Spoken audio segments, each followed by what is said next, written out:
de água. Olá, estamos de volta com a nossa retrospectiva Descoberto e Santa Maria, os dois reservatórios que abastecem 85% do Distrito Federal. Esse ano, eles viraram notícia nos nossos telejornais e mais uma preocupação na cabeça dos telespectadores. Na segunda-feira, por exemplo, o reservatório tinha 49,49% da capacidade. Na quarta-feira, estava em 37,71%. E ontem baixou mais um pouquinho, 27,46%. O nível dos reservatórios caiu vertiginosamente e o resultado foi sentido dentro de casa. Dia sim, dia não, sempre nós estamos ficando sem água. Teve racionamento em algumas cidades. A gente acorda 5 horas da manhã porque a água é muito fraca, né? A gente tem que estar parando água, né, nas vasilhas, né, para poder fazer as coisas. É assim que está a nossa vida agora. É muito prejuízo, porque a gente precisa da água para tudo, né? Então, se não tiver a água, como é que a gente vai trabalhar? A gente parou.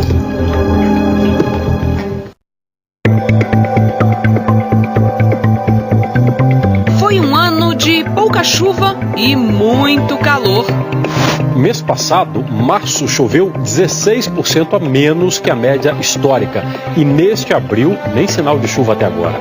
Os pés de milho já deveriam estar bem maiores. Alguns nem chegaram a ter espigas. O DF entrou em estado de alerta. Se o volume de água chegar a menos de 20% nos reservatórios, entraríamos no estado de restrição. Mas foram tantos flagrantes de desperdício de água ao longo do ano. No Recanto das Emas, na Asa Norte, no Cruzeiro, no Lago Norte, esse homem lava a calçada num dia e no outro ele lava de novo. E no Guaraum, esse aí levou bronca do vizinho, mas nem isso adiantou. E tantos problemas crônicos que levaram à perda de água. Fraudes, furtos e ligações clandestinas na rede. No ano passado, 35,2% de toda a água captada e tratada foi perdida. Que o nível dos reservatórios caiu mesmo. O do Descoberto chegou a ficar abaixo dos 20% da capacidade, o menor nível da história. O nível do reservatório está tão baixo que uma ponte submersa há mais de 40 anos já pode ser vista no meio da barragem do Descoberto. E não é só um pedaço não. Olha só, a gente consegue caminhar em cima dela. É necessário chover quantos dias seguidos para se voltar a estabilizar? Bom, a gente precisa de uma chuva dentro do esperado durante pelo menos 2 meses. Só que a culpa não foi só de São Pedro, não. Neste relatório de julho, a ADAS, a Agência Reguladora das Águas do DF, já tinha constatado que a oferta de água em algumas regiões estava em situação crítica nos meses de maio e junho. São justamente os locais que enfrentam essas interrupções programadas, como Planaltina e São Sebastião. Também faltou investimento. Em 2011, a CAESB investiu 612 milhões de reais. Mas nos 2 anos seguintes, na gestão Agnello, o investimento veio caindo, e muito. A retomada dos investimentos começou em 2014, com 470 milhões de reais. Aumentou em 2015 e neste ano o valor chegou a 718 milhões até setembro. A escassez hídrica do DF chamou a atenção do Ministério Público. Hoje o DF só pode contar com água dos reservatórios Descoberto e Santa Maria. Existem projetos para captar água da barragem de Corumbá, em Goiás, e também do Lago Paranoá. O problema é que essas obras só devem terminar em 2018. Para piorar, o Lago Paranoá ainda foi contaminado por algas azuis. O Lago Paranoá está cheio dessas bactérias que se alimentam de matéria orgânica, que existe no esgoto doméstico, por exemplo. Elas deixam a água esverdeada e tiram o oxigênio. E isso é o que mata os peixes, porque eles acabam ficando sem ar. Uma situação também que o Ministério Público faz um alerta muito forte diz respeito à cultura que existe no Distrito Federal de invasão de terras e de construção em local inadequados. A promotoria até hoje recebe novos processos de pessoas que estão construindo, soterrando nascentes, drenando veredas. Isso faz com que a nossa água se esgote e nós não temos esse recurso no Distrito Federal em grandes quantidades. Não tem água nem para lavar a louça, nem para dar banho nas crianças. A crise hídrica no DF levou muita gente a buscar soluções de como economizar água. E surgiram bons exemplos para serem seguidos. Na casa do Ricardo, a piscina encheu com a água da chuva. A minha economia é 3 vezes maior do que a dos meus vizinhos que não usaram os mesmos sistemas que eu usei aqui em casa. Na casa da Maria, em Ceilândia Norte, que tem a economia de água. E muito antes desse papo de crise hídrica, toda a água que sai da máquina de lavar ou vem da chuva, ela joga nesse tonel, que armazena até 200 litros. E sabe o que ela faz com essa água? Eu lavo roupa, lavo o chão, lavo os cantinhos dos cachorros que faz sujeira. Bom, para quem achava que economizar precisa de algo muito sofisticado, nada disso não. Olha aqui a dica da CREI. Ela, quando vai lavar a verdura, ela prende toda a água que ela usou aqui na pia e depois passa essa água daqui pro balde. Serve para regar o jardim lá fora, serve para lavar um pano de chão. Na área rural teve economia também. A irrigação aqui só é feita quando realmente é necessária, graças a esses aparelhos simples que medem a umidade da terra. Os bombeiros do DF entraram pro time. A água da chuva por aqui é aproveitada ao máximo. A água ajuda na limpeza do quartel e também abastece os caminhões de combate a incêndio. E até o Fabiano Andrade foi pra cozinha aprender a economizar água. Você lava toda a louça e vai colocando dentro da pia. Já toda ensaboada. Para na hora que você for enxaguar, você enxágua de uma vez e já vai enxaguando a que tá lá embaixo. Então não é lavou e enxagou. Não é lavou e enxagou, de jeito nenhum. A conscientização tem que ser cada vez maior para não consumir água em excesso, que é o bem mais precioso da natureza.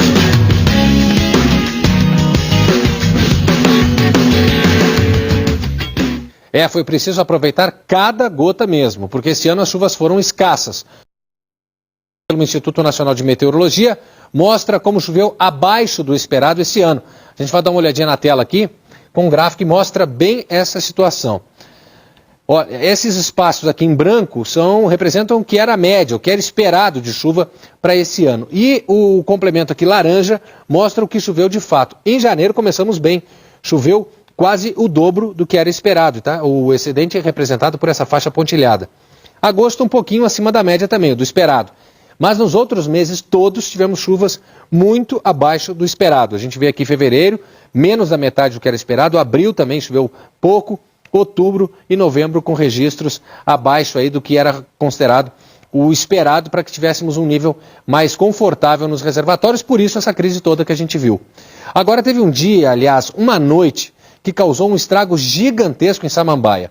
Um vendaval seguido de chuva e raios destelhou boa parte da cidade e chegou a matar um homem porque um muro caiu em cima dele. Um temporal como nunca se viu. O inferno na terra. Olha lá, gente, olha lá. Fio explodindo lá. Eita ferro, olha aqui. Tá explodindo tudo, gente. A cidade ficou no escuro. O jogo de futebol na Vila Olímpica da 519 foi interrompido. Aqui os alunos se encolheram para se proteger do temporal. Quando a chuva parou, deu para ver o tamanho da destruição. Já veio com tudo, com vento, com pedra, com tudo. Aí já foi levando tudo de uma vez. As telhas caíram, foram todas ao chão. O vento era tão forte que quebrou ali a ponta da parede. Foi por lá que o vento entrou e levantou todo o telhado. A estrutura voltou caindo em cima dos bancos, deixando tudo desse jeito completamente destruído. Estou na quadra 419 aqui de Samambaia Norte. Olha esta imagem com 6 casas aqui destelhadas. Por causa desse estrago aí causado pelo temporal da noite de quarta-feira, 17 escolas de Samambaia estão sem aula. Um homem morreu. Carlos Henrique Freitas tinha 32 anos. Saiu para trabalhar no meio do temporal e foi atingido com a queda de um muro na quadra 421. O governo montou uma estrutura na cidade para atender a população. Teve muita fila e espera. E gente aqui de 3 horas da manhã, na fila, debaixo de chuva. Todo mundo com fome. Tá uma confusão, olha aqui, ao redor. 1.200 senhas foram distribuídas. Só que é tanta gente atrás de ajuda que o pessoal do CREAS parou de entregar as senhas. Aí a comunidade ocupou essa área aqui e virou uma bagunça só. Quase um mês depois do temporal que danificou mais de 1.000 casas, as famílias ainda convivem com os rastros da destruição. Aqui na quadra 421, 3 postes caíram com um vendaval. A SEB reinstalou postes novos no dia seguinte. Nesse terreno ficava uma árvore grande que ameaçava cair sobre as casas. Ela foi cortada e até hoje o tronco e os galhos continuam jogados aqui em plena área verde. Ninguém passou para recolher. E aqui de dentro dá para perceber. Por que não pode ter missa aqui? Olha só, o teto inteiro desabou. Não esqueço disso nunca. Desesperador. Vamos para a nossa outra tela aqui, acompanhar um gráfico do Instituto Nacional de Meteorologia para entender por que desse estrago todo. Segundo o Instituto Nacional de Meteorologia, o IMET, os ventos são medidos numa escala de 0 a 12, chamada de escala Beaufort. Os últimos níveis, 11 e 12, são quando a intensidade dos ventos atingem aí a categoria de tornado, acima dos 100 km por hora. Em Samambaia, nessa noite do dia 19, a escala ficou em 7 pela medição do IMET, 52 km por hora, metade da velocidade considerada máxima para se chegar às velocidades de tornado, mas pode ser ainda uma distorção essa medição, porque ela foi feita no Gama, um pouco longe da área onde os ventos atingiram mais velocidade em Samambaia. Está a imagem lá desse caso que a gente viu na reportagem. Mas apesar de toda essa destruição que a gente viu na cidade de Samambaia, o que chamou muito a atenção foi a solidariedade entre os moradores. O Marcelo se sensibilizou e comprou telhas para ajudar. A gente fazer o mínimo aí para que eles possam ter um pouco mais de conforto aí, né, nessa situação. Fiquei surpresa e fiquei feliz. Que Deus vai abençoar todos vocês que estão me ajudando. Quem não podia comprar nada foi com mão de obra mesmo. Nós estamos com a mão de obra para aquelas pessoas que já ganharam as telhas, que aqui na quadra vezes foram poucas, mas as telhas que vão chegando a gente vai conseguindo montar e vai arrumando as casas. O pessoal está trazendo bastante doações de muita coisa, alimento, roupa, colchão, calçados. O pessoal está ajudando bastante, graças a Deus.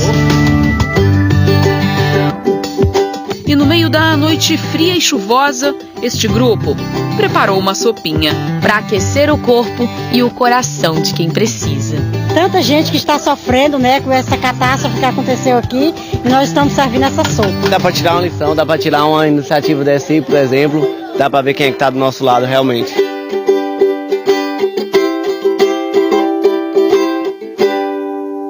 Nossa retrospectiva de hoje fica por aqui. A gente volta amanhã falando de mobilidade urbana e também no caso da invasão do Hotel Torre Palace, abandonado no setor hoteleiro norte. Até amanhã.